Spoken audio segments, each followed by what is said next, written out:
अस्सलाम वालेकुम व्यूअर्स, मैं हूं अहमद मंसूर। आज खैबर पख्तूनख्वा पे फोकस है क्योंकि वहां से बड़ी डेवलपमेंट्स और बड़ी खबरें सामने आ रही हैं। तेजी से ये डेवलपमेंट्स हुई हैं, इसके पीछे पसे पर्दा चीजें तो बहुत अरसे से चल रही थी, लेकिन अब मंजर आम पर आ रहा है कि वहां होने क्या जा रहा है। अली मीन गंडापुर की आज हम बात नहीं करेंगे। हाँ, उनसे मुंसलक जरूर है। वो जो कुछ करते आ रहे हैं, उनकी जो संजानी जलसे की तकरीर, उसके बाद उनका लबो लहजा, एक सूबे का वजीर आला होना और वफाक की जो चार इकाइयां हैं एक उसके पास है। बहुत अहम सूबा है पाकिस्तान का। उसमें अवाम के जो जानो माल की हिफाजत की भी जिम्मेदारी है, उनकी जो इकॉनमी को बेहतर करना, उस सूबे का जो निज़ाम चलाना, उसकी वो जिम्मेदारी है। लेकिन सियासत में लगे हुए हैं, सब कुछ छोड़ा हुआ है, गुड गवर्नेंस पर तवज्जो नहीं है, बहुत सारे इश्यूज हैं। तो होने क्या जा रहा है, इस पे हम बात करेंगे। और मैं अब अपने जितने भी वीलॉग हैं आने वाले कई दिन और कई हफ्ते जो होंगे, उसमें पार्लियामेंट के हवाले से जरूर एक हिस्सा रखूंगा, आखिर में इस पे बात करूंगा। बड़ी दिलचस्प सूरत हाल रही है पार्लियामेंट के अंदर। आज मैं इस लेट इवनिंग में ये रिकॉर्ड कर रहा हूँ। रात 10 बजे की जो खबर आई, तो वो ये आई कि वहां से पीटीआई के जो वो 10 अरकान हैं, वो जिनको गिरफ्तार किया गया था संजानी जलसे के हवाले से, जो कानून की खिलाफ वर्जियों के इल्जाम एफआईआर हुई थी, प्रोडक्शन ऑर्डर पे वो पार्लियामेंट में आए और फिर उसके बाद सारा दिन हुकूमत के मेजबान रहे। बड़ी खातरदारी हुई, एक जबरदस्त लेविश किस्म का उनका डिनर हुआ। स्पीकर अयाज सादिक के साथ वो बैठे हुए हैं, तस्वीर मौजूद हैं, मीडिया से गुफ्तगू भी हो रही है, असम्बली के इजलास में तकारीर भी उनकी हुई। तो जनाब,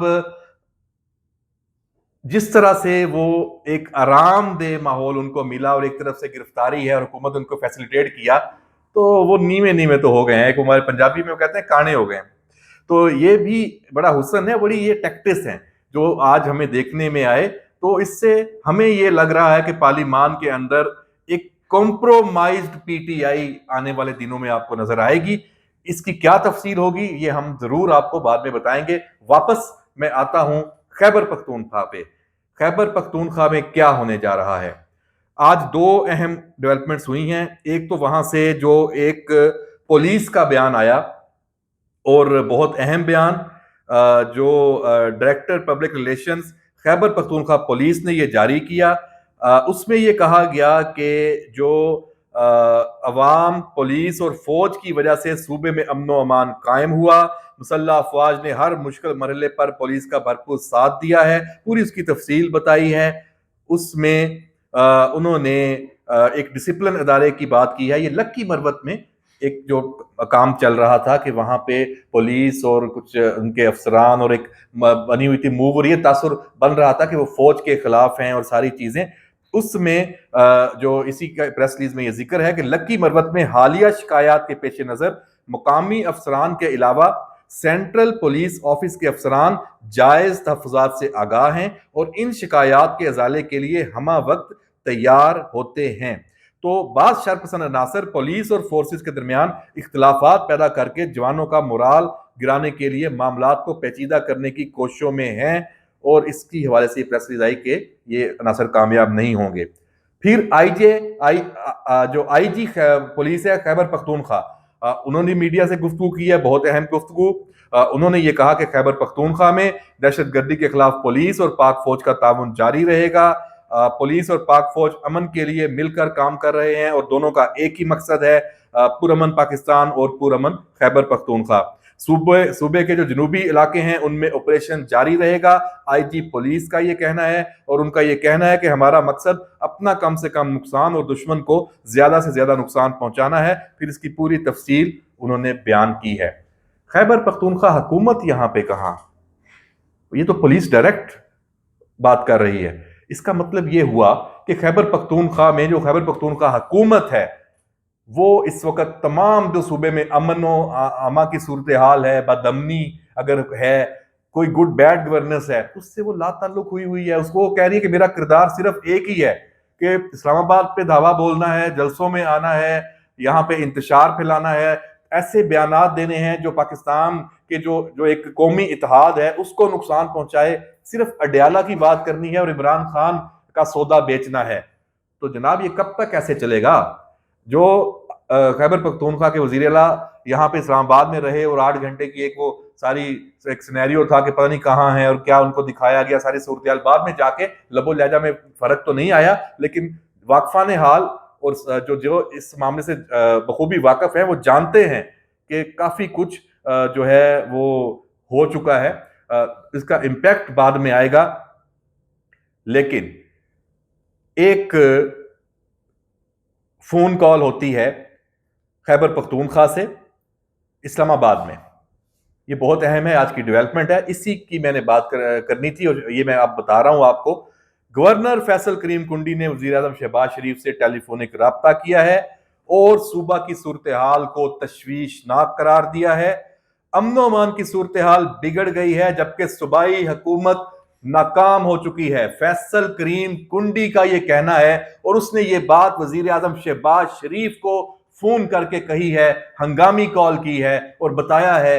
और जाहिर सी बात है इस एलामिये में उन जो पॉइंट्स का जिक्र नहीं है जो डिस्कस हुए हैं कि क्या हो सकते हैं। जब खैबर पख्तूनख्वा की हुकूमत नाकाम हो चुकी है, गवर्नर फोन करके वजीर आजम को यह कह रहा है और वफाक का नुमाइंदा गवर्नर होता है और अमूमी तौर पे जो अमनो अमा की सूरत हाल है, सिक्योरिटी के जो मामलात हैं, वो वफाक उससे बराह रास्त लिंक्ड है। इसमें आप आइसोलेशन में नहीं देख सकते खैबर पख्तूनख्वा की हुकूमत को या खैबर पख्तूनख्वा में पीटीआई को। ये इस पे फैसले जो लेने का वक्त आ चुका है, ये बताया जा रहा है, ये चीजें सामने आ रही हैं। इस हवाले से जो अब है कि क्या गवर्नर राज, जी हां व्यूअर्स, गवर्नर राज टेबल पे आ चुका है। ये ऑप्शन खैबर पख्तूनख्वा में अमनो अमा की सूरत हाल है, खैबर पख्तूनख्वा हुकूमत जिस तरह लाताल्लुक है सारे मामलात से, सूबे के निजाम को चलाने से, पूरा सूबा रहमो करम पे है, एक ऑटो पे चल रहा है। कोई नहीं देख रहा कि कहां उसने जाना है, कैसे चलना है, इकोनॉमी कैसे है, अवाम के इश्यूज कैसे हल होने हैं, सिक्योरिटी की सूरत हाल क्या है, किसी जानिब कोई तवज्जो नहीं है।